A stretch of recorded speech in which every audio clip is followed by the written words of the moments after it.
Okay, I am the next reporter who tackled about the characteristic of a culture. So number one is culture is learned. So please read about what is culture is learned. Culture is learned from various people you have encountered and interact with through forms of socialization with parents and family members, friends, or even with people you have met for the first time. It can be taught and learned directly through observation and imitation. Okay, thank you. While most of what we learn is about culture, we can be learned through family, school, peers, and media. So there are often many things that culture that are learned subconsciously. So for example, we may learn when particular holiday occur in school. So like Christmas is always on December 25th. So however, the norms and what it means to be in the Christmas spirit is something about, or we have no conversations about, or we cannot read it on the book. So it comes from many years of observing others and just being around people who celebrated Christmas. Second, culture is shared. Another important part of our definition of culture is that culture patterns and shared. This is collectively experienced and agreed upon.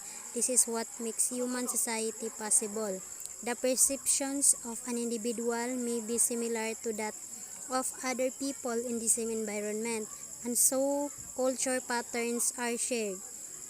This group of people would be interacting and would be sharing those side in terms of experience, ideas, attitudes, and more. Second was all about culture is shared. So the very concept of a culture makes it a social construct. To learn a language, behavior, tradition often involves interacting with other people. So those culture is largely shared. So despite the shared nature of a culture, that doesn't mean that culture is the same for everyone. There can be certain things within culture that are shared between some groups but not others. So for example, so American culture values freedom. So however, beliefs on how to achieve that freedom may differ from group to group. So there is not one universal American culture. So American culture can create smaller group who selectively shared some aspect of the overall culture but not others. Third, culture involves a large group of people. Interaction with a large group of people makes it more associated with culture. Daily interactions with the same group of people every day will develop perceptions and experiences which might affect your way of living. Culture involves a group of people.